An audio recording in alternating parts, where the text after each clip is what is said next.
Pas kita master itu kita tekan yang sampingnya supaya nggak roboh ya. Pakai scoop, pakai ini, nah gitu ya. Jadi yang ini nggak roboh ya. Kita tekan juga pakai ini.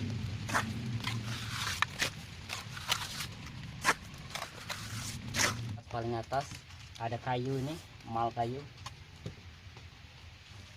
Kita tarik seperti ini ya, lalu tarik ke atas ya seperti ini.